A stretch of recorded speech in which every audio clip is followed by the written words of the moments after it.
Assalamualaikum, selamat datang ke Nadi Arena Nadi Sukan Malaysia. Hari ini walaupun dah pun memasuki hari kedua bulan Ramadan, tapi kita masih lagi padat dengan perkembangan terkini sukan tempatan dan antarabangsa. Betul, dan sudah pastilah malam tadi semua bersorak gembira dengan kemenangan skuad bola sepak kebangsaan, dan laporannya ialah jurulatih negara Kim Panggon buang rasa tidak puas hati atau tertekan di sebalik ngauman Harimau Malaya. Sekali lagi kedengaran bertemu Turkmenistan menerusi kemenangan tipis 1-0 pada Khamis. Ini apabila jurulatih dari Korea Selatan itu tetap menghargai komitmen semua pemain walaupun ada di kalangan mereka belum mampu memenuhi permintaan tingginya di atas padang. Dari Iskandar Puteri Johor, perkongsian lanjut bersama wartawan Zuhelmi Zanal Azam.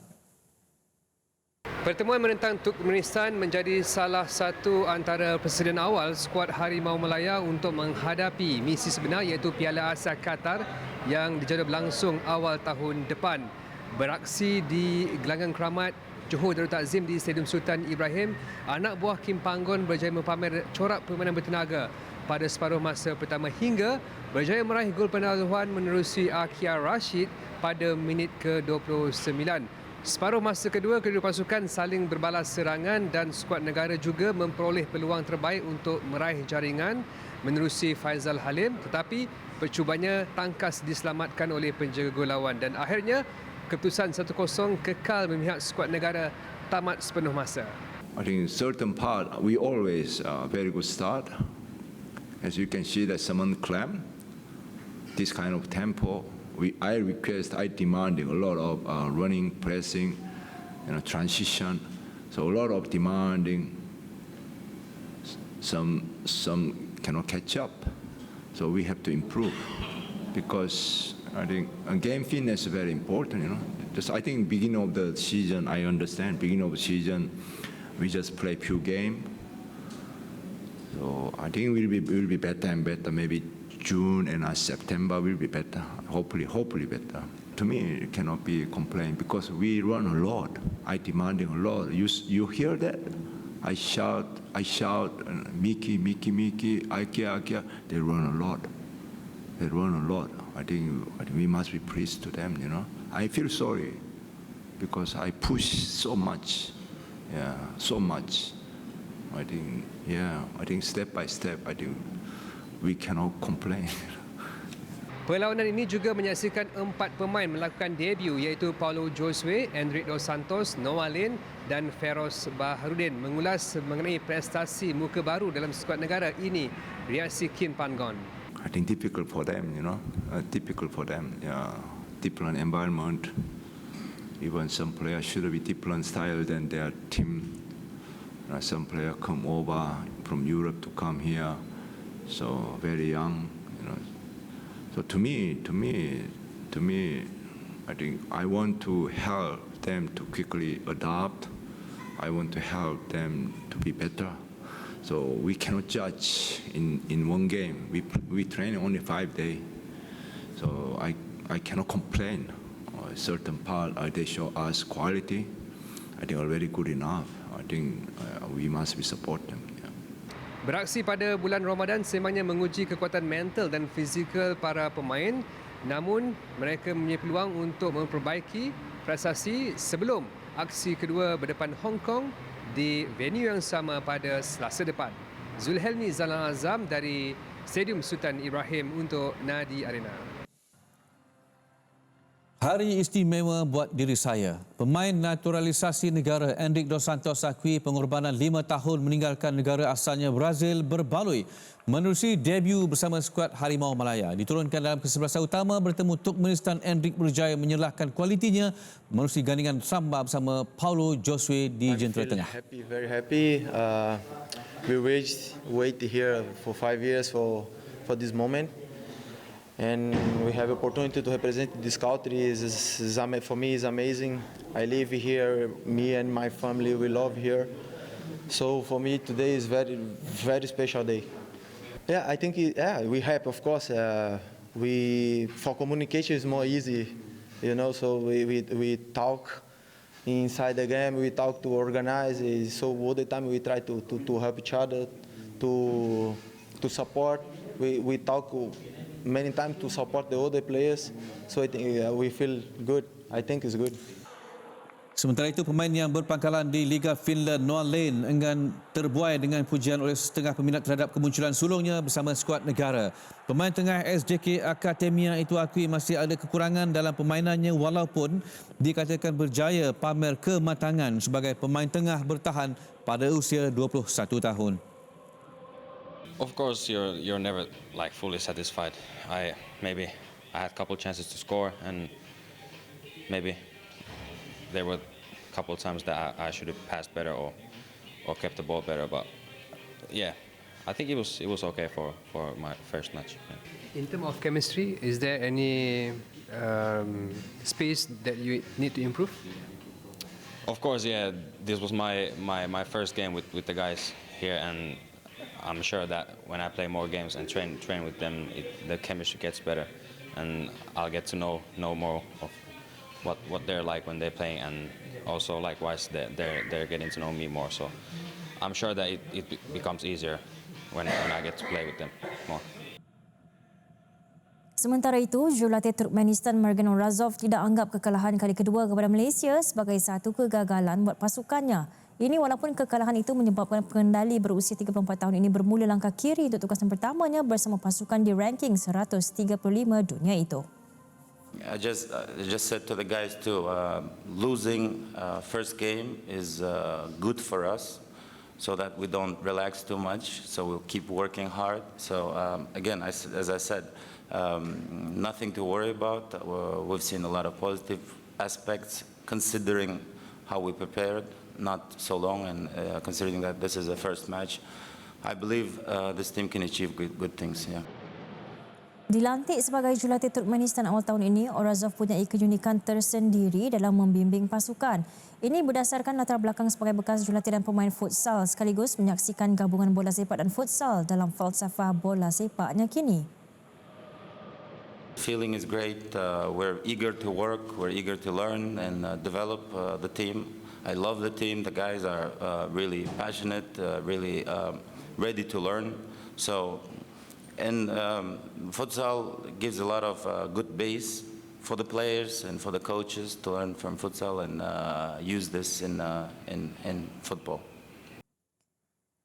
Okey, kita recap semula statistik perlawanan Malaysia-Turkmenistan. Dalam 16 percubaan dilakukan oleh Malaysia, 10 adalah percubaan tepat berbanding 5 percubaan tepat oleh Turkmenistan. Tiada kad merah dilayangkan dalam perlawanan ini, tapi Malaysia berada pada kedudukan offside sebanyak 3 kali.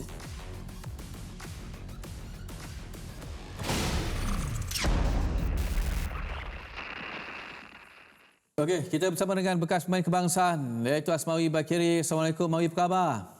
Ya, Waalaikumsalam, Akbar. Alhamdulillah, sihat. Dayang, Alhamdulillah. Akbar. Alhamdulillah sihat. Saya dengan Dayang ni standby nak buka puasa ni. Semalam Ya. dengar suara Asmawi mengulas, memang hebat Mawi ya. Allah, terima kasih. Okey, baik Mawi. Mawi sendiri yang mengulas dan of course Mawi melihat setiap inci persembahan skuad kebangsaan. Kita menang tipis 1-0. Panggon mengatakan ada beberapa bahagian yang perlu diperbetulkan. Jadi apakah Mawi sependapat ataupun sebenarnya semalam tu dah okey dah untuk pasukan Malaysia? Kalau perkataan okey tu dia okey saja. Okey. Kalau dia ambil perkiraan ke 100%, saya ambil ke 70% permainan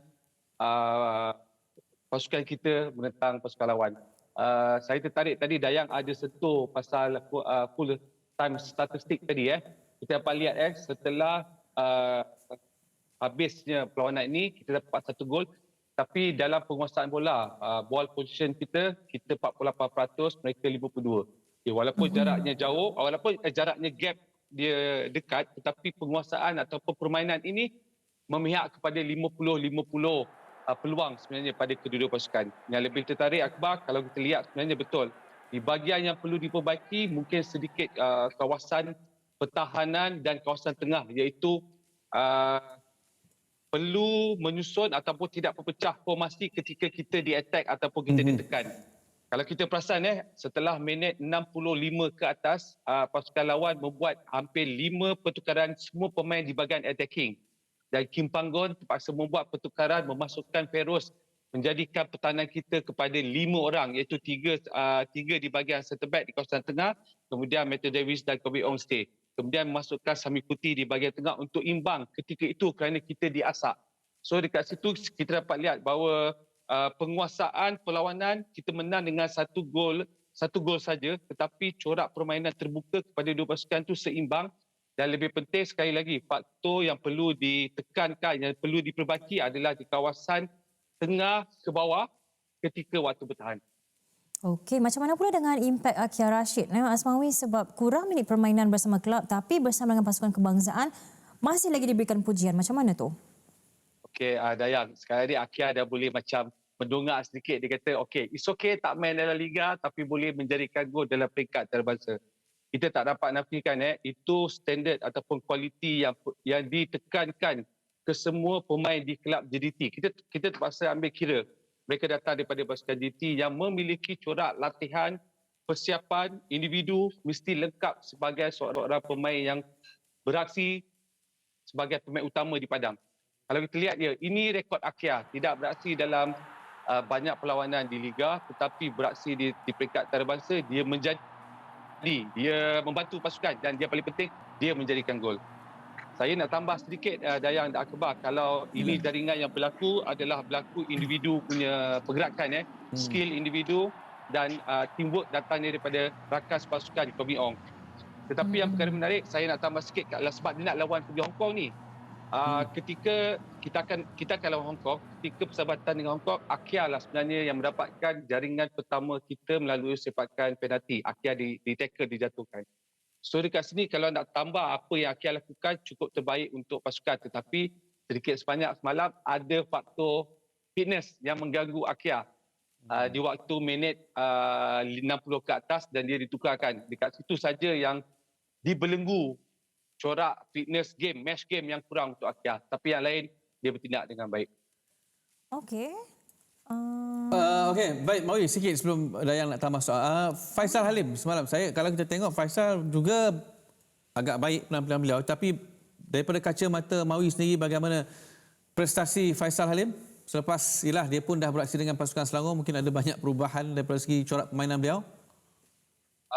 Untuk Faisal, pada saya fokus kepada permainan anda, awak perlu lakukan untuk menjadikan gol saja. Kerana apa yang ada package pada Faisal Halim ni adalah isu mungkin sedikit kontroversi ataupun krisis identiti Faisal Halim sendiri. Kita dapat lihat, kita kena relate apa yang berlaku ke atas Faisal kerana tidak menjadikan gol dalam liga, bawa dalam national team, ada peluang situasi 1 lawan 1 tapi tak menjadikan gol. So isu dia sekarang bukan isu besar, isu individu Faisal untuk pergi menjadikan gol. So pada saya, untuk buat kerja lain ataupun tugas di dalam padang seperti run with the ball, lari bersama bola, untuk buat beaten, untuk buat dribble, Faisal dah menang dan dia dah ada semuanya. Cuma apa yang berlaku pada dia adalah tekanan yang diberikan oleh penyokong, peminat, pemerhati kita hanya perlu menjadikan gol. Dari segi assist, saya tak dapat nafikan di dalam liga dan di dalam pasukan national team, dia berada dalam semua situasi itu. Tetapi kali ini, cuba ubah sedikit dari segi fokus kepada permainan menjadikan gol. Saya rasa dia boleh lakukan. Okey, kita dah banyak sentuh tentang pemain tempatannya. Macam mana pula dengan pemain naturalisasi? Apa pandangan Mawi tentang persembahan mereka? Saya tak boleh nak ambil kira pada perlawanan pertama ini. Tetapi saya boleh katakan hanya peringkat ataupun status memuaskan saja. Struggle untuk Hendrik, struggle juga untuk Paulo Jesue untuk duduk di bahagian attacking dan membantu attacking berdepan dengan pasukan yang kuat. Saya rasa pasukan lawan juga memang pasukan yang kuat.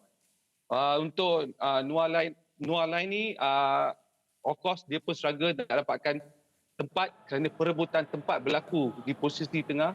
Kemudian untuk Feroz juga cap yang pertama tak banyak tekanan diberikan kerana kurang bermain dalam minit ke-30, kurang daripada 30 minit. Tapi untuk dua pemain ni yang mula diturunkan iaitu Hendrik dengan Paulo Jesue, pada saya setakat ini mereka perlu mencari rentak, mereka perlu lebih serasi dengan corak permainan yang Kim perlukan. Mungkin sedikit faktor kelajuan, tak boleh hilang bola dan fizikal yang Kim terapkan ini sedikit perlu mengambil masa. Mungkin kalau mereka dipakai untuk perlawanan kedua untuk menentang Hong Kong, saya pasti perubahan ini boleh berlaku untuk kepada dua pemain ini yang diturunkan. Dan untuk untuk rating sebenarnya Akbar ada yang saya boleh mengambil daripada per 10 tu, mungkin untuk kedua-dua pemain ni saya bagi Hendrik 6 dan mungkin Paulo Joshua saya bagi 7. Oh, okey. Itu pun banyak kena perbaiki. Okey, baik. Kita akan menentang pasukan Hong Kong. Nanti mari kita tahu daripada segi ranking, mereka berada ranking yang lebih rendah. Satu saya tanya, apakah Kim Panggon perlu memberi peluang kepada pemain-pemain lain?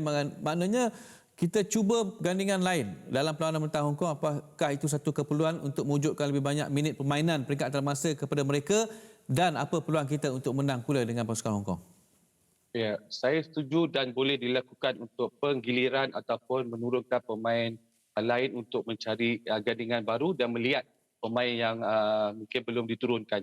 Kita tak terkejut semalam Arif Aiman tak ada dalam pasukan pun, tak ada dalam list pun semalam.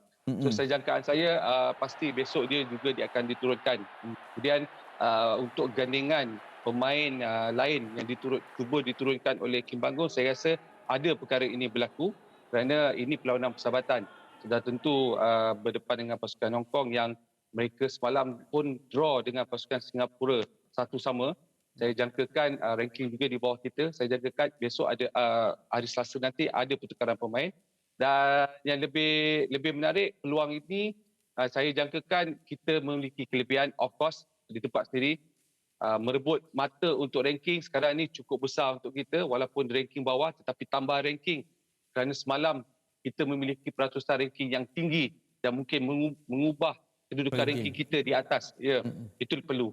Dan sekali lagi Akbar, untuk pemain yang cuba Kim nak turunkan untuk lawan Hong Kong, saya jangkakan ada perubahan dan saya tak terkejut pun jika line up ataupun kesebelasan utama yang akan diturunkan di Hong Kong akan berubah, terutamanya kalau kita tengok daripada segi line up pemain yang di luar ni nak masuk adalah lebih ramai di kawasan tengah dan kawasan attacking. Dan saya jangkakan untuk kawasan pertahanan mungkin juga ada perubahan, tetapi Kim perlu imbangkan balik dengan pasukan yang kita nak lawan tu nanti. Alright, okay. Terima kasih atas perkongsian anda Asmawi dan hopefully kita boleh meneruskan momentum kemenangan ini. Kita jumpa lagi Asmawi untuk analisis yang Terima kasih, seterusnya. Terima kasih. Assalamualaikum. Selamat berbuka.